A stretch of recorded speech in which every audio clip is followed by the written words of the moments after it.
Oh, thank you.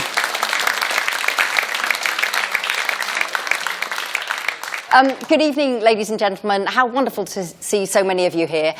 My name is Kate Mosse. I'm a novelist and a playwright and the biographer of CFT, such as it is. And it's my enormous pleasure to be interviewing this evening Howard Davies, who, of course, has been here before, but he is, and he's going to hate me for saying this, a legend. You know, National Theatre, RSC, Broadway. Hate you. This programme... I'm not going to read out all the things about Howard because the programme will tell you everything. But we've never had the chance to talk before. So it's a great pleasure to have you back in Chichester. But what we will do, as always, of course, is Howard and I are going to chat as if you weren't there for about half an hour. Then there'll be 10 minutes for questions, and then we will release the stage back to the players, many of whom are here. So hello. Here is the company. Many of the company are here. Yes, they And so I saw it last night, and it is exquisite. It is. I'm a Somerset Maugham fan myself, but I've never seen this. But the thing that struck me was that it was the most beautiful ensemble company and ensemble piece. So just to start, was this a play that you knew? Is he an author that you admired? How does it come that you are here tonight being the director of this piece? Until recently, I was working at the National Theatre. I'd been working for Nick Hyder, who was running it. And I was working with him for about 12 years there. And the literary manager, called Sebastian Bourne, put on my desk about 3 years ago a copy of this play. And it stayed there unread for about 3 months. And he said at the end, after about 3 months, "Have you read the play?" And I said, "Somerset Maugham is not really for me." And he said, "I think you're being very silly," and walked away. And that response piqued me enough to, it pushed me into reading it. And I realized, despite certain reservations about the play, what a fantastic piece of writing it was to deal with people's pain and bewilderment in the early 1930s, at a time which was extremely difficult economically in this country, and the women had just got the vote at the end of the 20s, and he sure does place women at the centre of the play. I mean, it's quite extraordinary the way that he the role of women is not just marginalised as it is with many dramatists. And there were so many things about the play that fascinated me that I turned to Nick Hyde and said I would like to do this play. His response was exactly the same as mine, so it never got done at the National Theatre. And I then emailed Jonathan and said, would this be a possibility at Chichester? And he went, absolutely. So that was it. Do you think your reservations were that you thought that it was all going to be terribly clipped? It was all going to be like Coward, awfully flat Norfolk. Yes, nothing serious in it. I just had a blind prejudice, which was silly of me. And when I read it, I realised that the quality of his writing is, despite the occasional "oh my dear boy" phrases which we've cut out from the script, the rest of the language is so clear and so clean, and really does belong to something which is quite modern and terse and direct and honest, and that appealed to me a lot. And was it tempting once you'd fallen in love with the play and then discovered that Nick H was pushing you back in that way? Did you think the way to do For Services Rendered might be to play it completely straight, or did you think, do we have to modernise it? Do we have to have the echoes of other servicemen and women coming back? How did you decide how you would do it, how you would make it yours? Well, I think to modernise it would have been a big mistake because it's got references to the First World War, and it's an interwar play in the way that the character who's been blinded, the son in the family, who's been blinded in the First World War, talks towards the end about if people go on being this stupid and don't learn the lessons of history, then we'll blunder into a second war. which was extraordinarily prophetic of Somerset Maugham to allow that character to say that. And to modernise it, you would have missed all those, that point when, as a member of the audience, you go, my gosh, that is so pertinent and that is so telling. But the pain from the First World War, the loss of the First World War, which was immediately felt by the men who were blinded or died or gassed, that was very, very evident in the early 20s. But the women who had lost their brothers or their boyfriends or their fiancés, that only became the injury that was caused to the female population of this country. It only became evident about 10 years later, when those people were still not married, because they couldn't get over the loss. They couldn't get over the grief. And then it became quite clear that there was a problem of those youngish women in their late 30s, early 40s, that they were still unmarried, still unconnected, and still didn't have any relationship with anybody but themselves. And one of the characters in the play is exactly that person. So he was dealing with the way that society and families became fractured and damaged by the First World War, and had to rediscover who they were and what they needed and what their values were. And there's a wonderful line, the mother of the family, quite late on, talking about not belonging in this world anymore, not feeling that she knows what the right thing to do, what the wrong thing to do is. But the way that the ensemble worked, it seemed that everybody was able to say, I don't belong, but yet they were a close-knit family. Now, how did you achieve that? How did you cast so well? Because everybody feels like a family. It's extraordinary. I tend to cast it's like a sort of DNA molecule. I mean, a lot of directors that I know, and certain directors that I like, even, and directors, I can tell you, the most competitive people, We'll be making a list later. That tend to do scattergun casting, which is that they put out offers to 10 people or 8 people, and wait for them to come back, yes or no. And I can't work like that. I seem to need to find a character. It's not necessarily the central character in the play, but a character. And if I've got that person in place, then I can know how to cast the lover. And then once that person's in place, then I will know how to cast the father or the mother. So that it becomes a balancing act, a sort of a jigsaw, a molecular structure casting. It then means that you end up with a cast where no one person will duplicate the talents of the next person. So nobody's vying or competing on stage, because what they offer, the strengths that they can play to, they will look over their left shoulder or their right shoulder, and it won't be the same as that other person that they're working with. So it becomes a very complicated way and a very lengthy way of casting. I drive the casting directors mad that I'm working with, because instead of what they see as a 3-week job, it becomes a 3-month job, because it just takes a long time. But in a piece like this, where it is ensemble, even though everybody is a lead in some way or another, surely that's the only way to do it, isn't it? Because yes, I would think so. But I mean, it's different with Mac and Mabel. You need a Mac, and then you need a Mabel, and then you need everybody else. But with something like this, it felt incredibly convincing from the audience. The sisters and the brother, you thought, oh, they are a family. They have that banging together, but also they have that affection, which is 30, 20, 15 years of being together. And it really shows that casting, I think.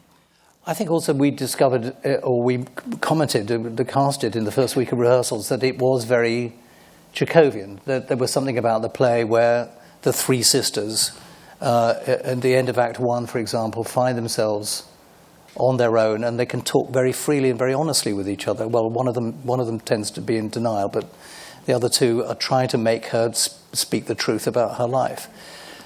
So having recognised that it was Chekhovian, it really did help. And it's no wonder that it's Chekhovian, because Somerset Maugham was a short story writer in the way that Chekhov was a short story writer. That there's something about their photographic ability to capture little moments, little scenes, little character, the essence of a story in short stories that allows both those writers to develop it. Again, it's through the minute detail rather than the grand plan that plays like this emerge. And so in rehearsals, whenever we tried to take a grand plan view of it, it didn't work. It all had to be done through character. Do you think that Maugham had not a desire to make a political point or a message, but as you say, this play, 1932, audiences here will have seen Taken at Midnight last year, the Mark Hayhouse play, which is set in 1933 and onwards. That sort of sense of the tripping of history coming forward. Do you think Maugham was writing it as a warning, or was it that sort of terrible betrayal of the men who came back and were promised everything, they would be heroes, and then it turned out they'd got no money, there were no jobs for them, and the women had no husbands and no way out of that? So, is it politics or warning or the sense of betrayal of that generation? I think the warning is less evident than a feeling of the betrayal of that generation, but that in itself is still a warning, because if you pinpoint the mistakes that have been made so accurately and so painfully through the characters of this play, then people will be made uneasy. And indeed the audiences at the time when this play was put on, because it was so successful up until this period of his writing, and he made a decision to write 4 plays, this being one of them, which were going to be the tough plays, the ones that he really wanted to get out at long last. And he thought that the audiences at the time would be able to accept the uncomfortable truths that he was going to portray, and they didn't like it. They didn't want to be reminded of the war. There was still that feeling of the crazy 20s that was still around, even though there'd been the general strike, even though the Great Depression was happening. People still wanted to be in denial that anything was wrong, or anything had been wrong. And within the stories, as it picks up pace and towards the third act, all the different stories are being brought to a close, and the knots are being tied. What is it that makes it possible for you as the director and the astonishing company to keep our sympathy with the characters when many of them are making choices that if you were the parent or the lover or the child, you'd be shouting, "Don't do that." But we don't lose sympathy with any of them, really. And how do you do that? We talked about it today when we were having notes. We were sitting around talking about the fact that the character of Evie, the oldest daughter, who is still unmarried and is required to look after her blind brother who was damaged in the war, and deeply resents the fact that she can't have a life of her own and she's just regarded as a nurse, turns around at one point of temper and anger and frustration and says, why doesn't he go into a home? And Josie Mitchell, who's playing that part, said last night she could feel the audience go, oh. There was a sort of vocally go. And there was a third eye, by her own report, in her head at that time going, great, you dislike me now, but any minute now you're going to go, oh my God, because the emotional switch to her side is going to happen within 5 minutes. And or half an hour down the line, and that switching of emotional sympathies, we discovered in early run-throughs that, or I could see it in early run-throughs. Much more difficult for the cast to assess it, I suppose, because they're in it. But that you at one stage would go, well, I'm absolutely behind why she's doing this or why he's saying that, and then the next minute disapprove and change my point of view or my point of sympathy, so that the ability of Somerset Maugham to write from different perspectives had to be loyally upheld by us in rehearsals, so that we had to present the play from different perspectives and not just from one point of view. And you said right at the beginning about how extraordinary it is, really, even now, sadly, that the balance of women and the women at the centre of this is so clear. And actually it's very 50-50 all the way through, but you feel that the emotional heart is driven by the women. What is it about Maugham that made it possible for him to write like that? He had a complicated personal life. He wasn't entirely a fan of marriage, one would say. But yet there is a real warmth and understanding for the position that women find themselves in. It never seems that he's saying, you don't matter if you're not married. There is a sympathy for that. Where do you think that came from when you were working on the play and working with the actors? Well, his life, I'm not sure that I would like Somerset Maugham if I'd met him at the time. He seemed to be particularly prickly, but he'd had a miserable, awful upbringing. He adored his mother, and his mother died early. And then he was shipped off to relatives in England. He lived initially in France, and who treated him just treated him badly. And he developed in the course of that time a terrible stutter, which inhibited him socially. And he became shy and introverted and difficult. But at the same time, he because of his shyness and his introversion, and because of that stutter that stopped him being capable in social situations, he became this fantastic observer of people. He never regarded himself as the top-flight creative artist that some people would see him as. He always thought he was the top of the second division. And I think the Bloomsbury group regarded him as being sort of like not worth it at all. Damn them. And the ones that get good crits don't like the people who sell. I'm just saying that. So I think that his ability to observe and listen to people became a strength and became something that provided him with an insight when he came to write. He travelled a huge amount. In a way, he used to run away from England and travel around the world, and wrote down endless notebooks of meetings he'd had, things he'd observed, and he would rely upon that. So when he wrote, like in this play, you feel that there's an incredible authenticity about the characters. They're not just created out of his imagination. They all come from people he's observed or people he's met or quotes that he's written down of what, So there is a... Sorry, I'm probably rambling. I don't. No, you're allowed to ramble. You're the talent, you see. Talent is allowed to ramble. Just to finish on the performances and that sense of observation and therefore each character, it is an incredible thing for a writer and then for you as the director and the company to achieve that you have so many people on stage who are essentially, with one or two exceptions, the same class, not that different in age, but yet every single person on the stage seemed themselves and not an archetype, not the middle sister, the younger sister. Everybody felt like somebody you might meet. And that's the writing, but it's also the production that you've brought that out.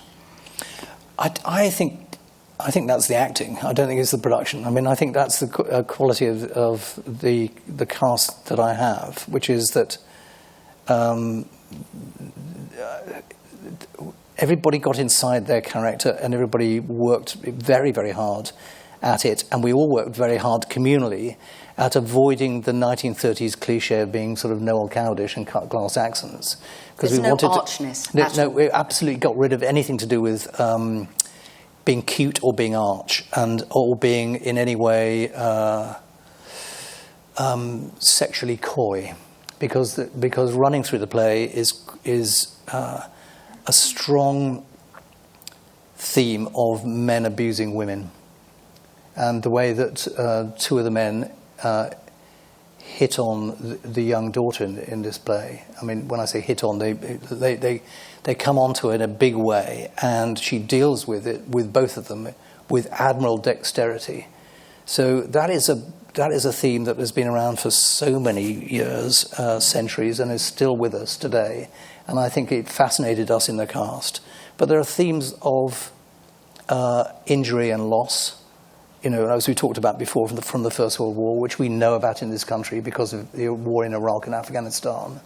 And, we are aware of that, and that has been a scar on our national psyche. And we're also aware of the problems about money.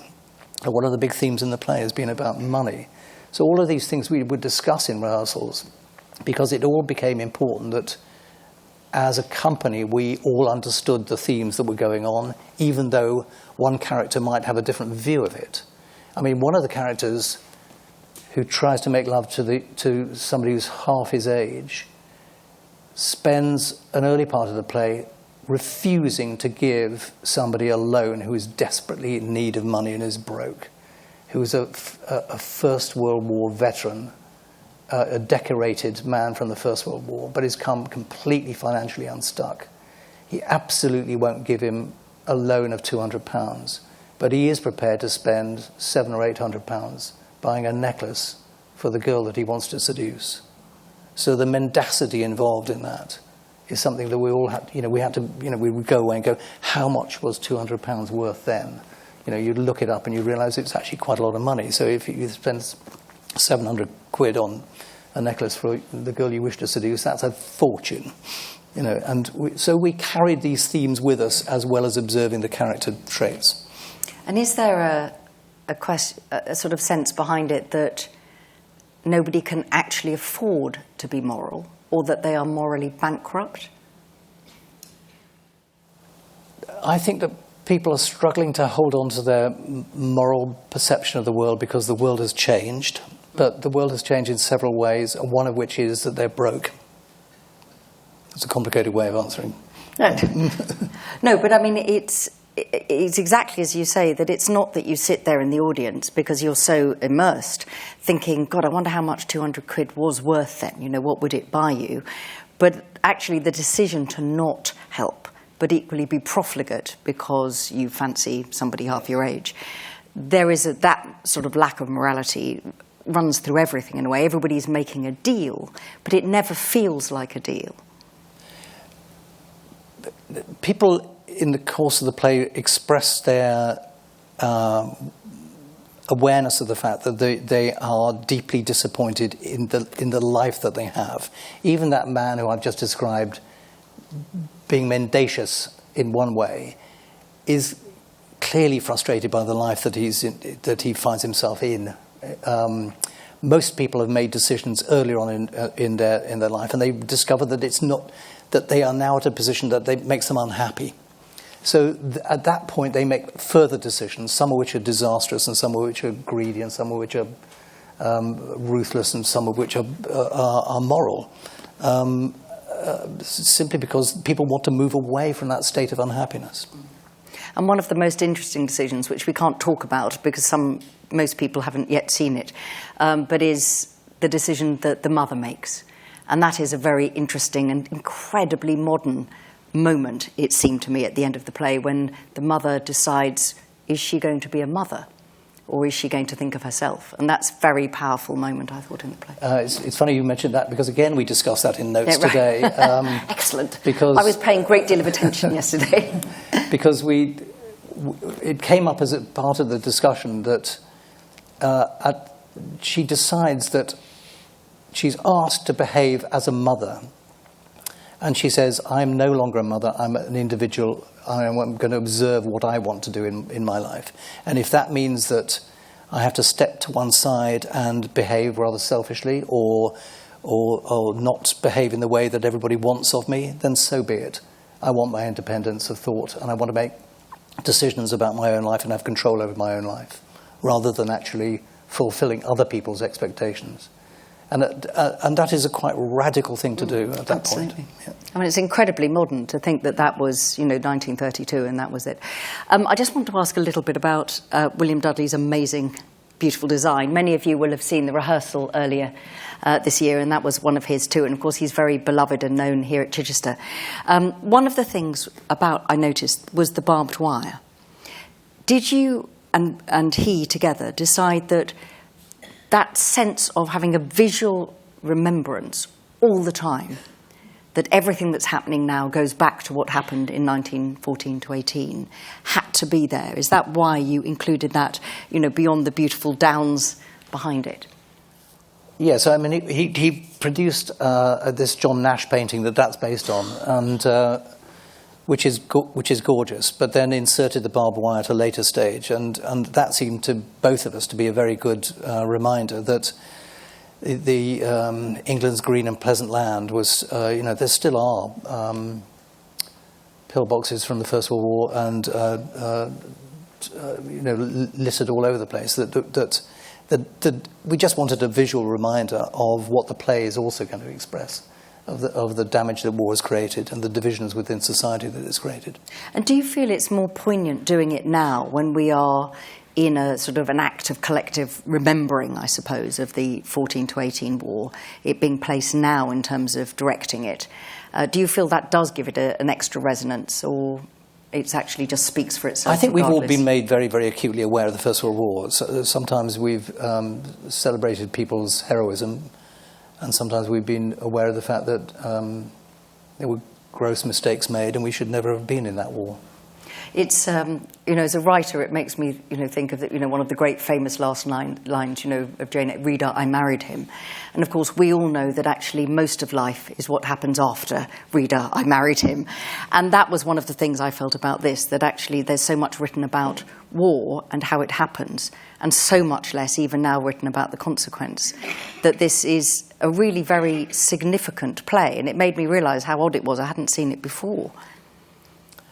I think that there's one person who manages to make a break for it at the end of the play, in the way that she does at the end of A Doll's House, Ibsen's Doll's House.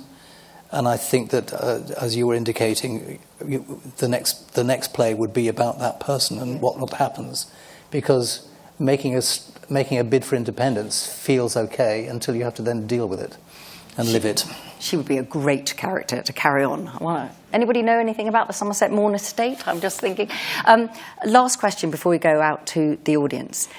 You said right at the beginning that you'd been resistant, and then you'd finally read the play, and then Nick Hytner didn't want to do it, and now you've directed it here.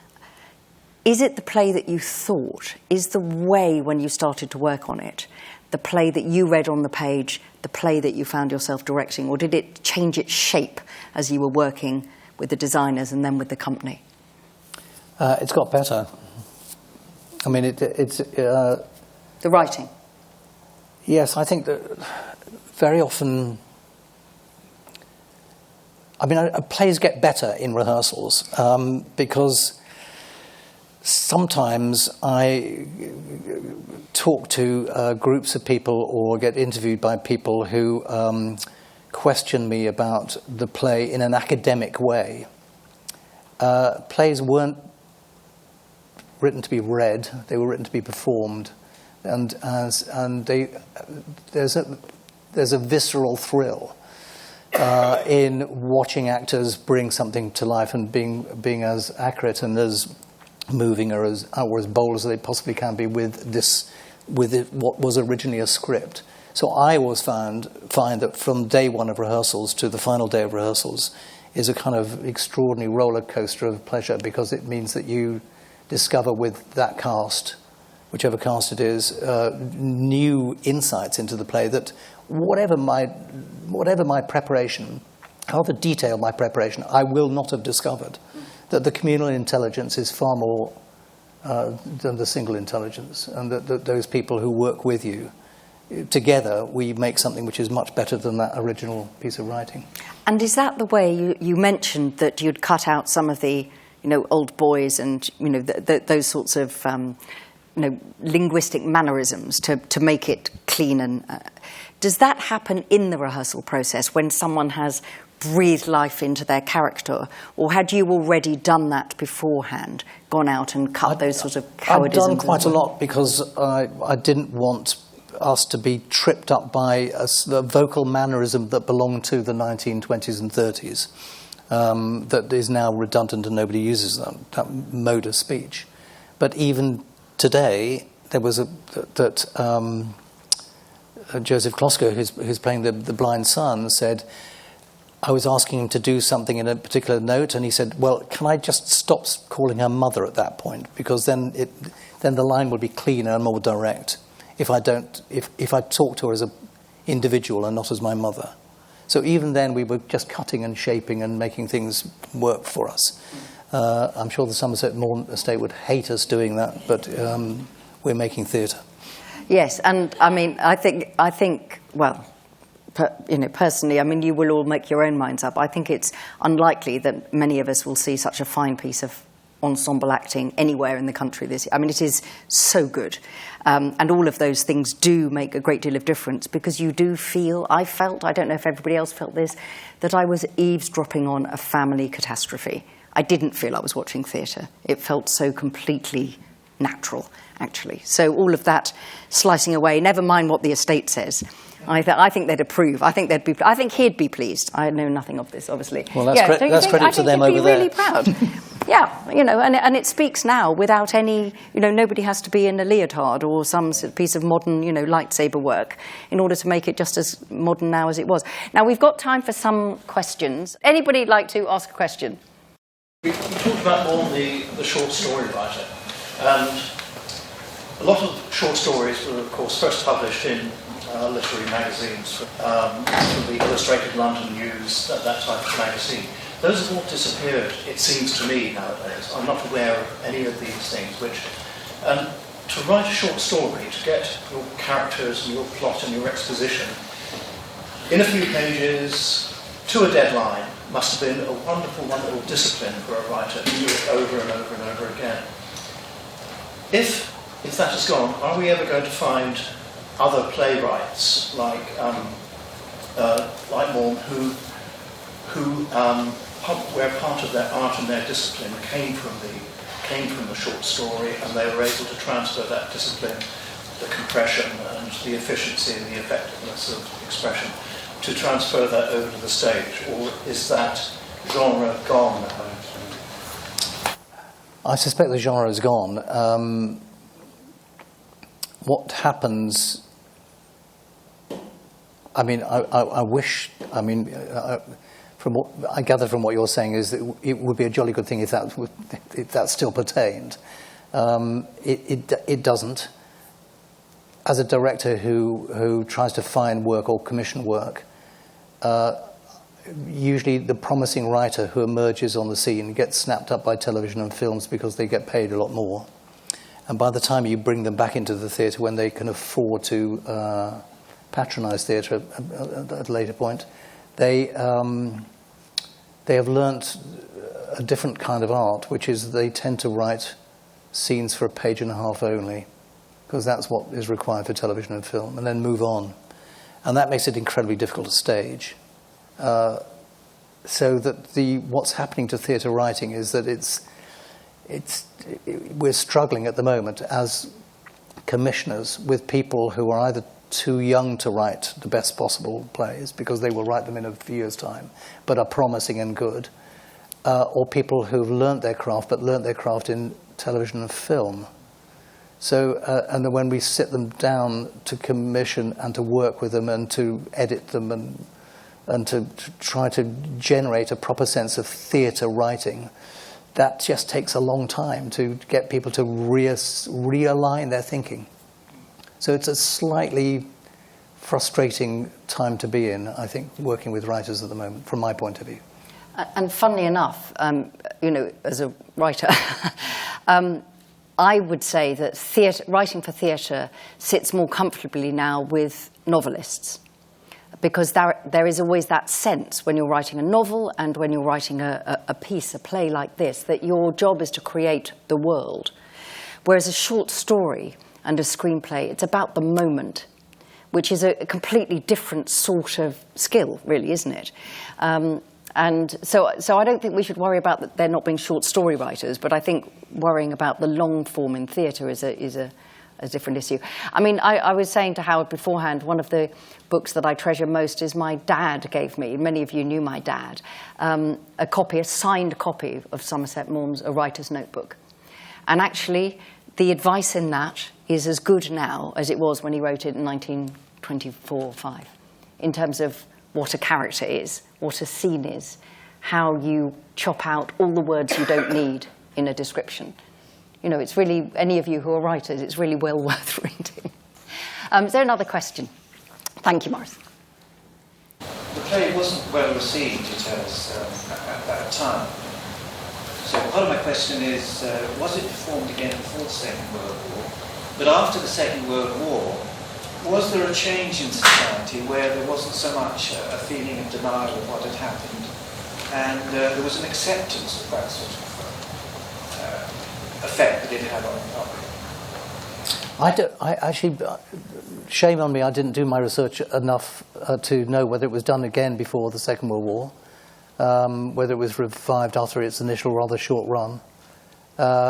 Certainly after the Second World War, the culture, politics and culture in this country changed very, very radically. I mean, I was only born in 1945, so I'm not aware of it, but I was aware of my father telling me about the new mood in the country, so that the writers, the theatre writers, and the theatre was at that stage in this country the preeminent form as opposed to television and cinema, because television was yet to really take off.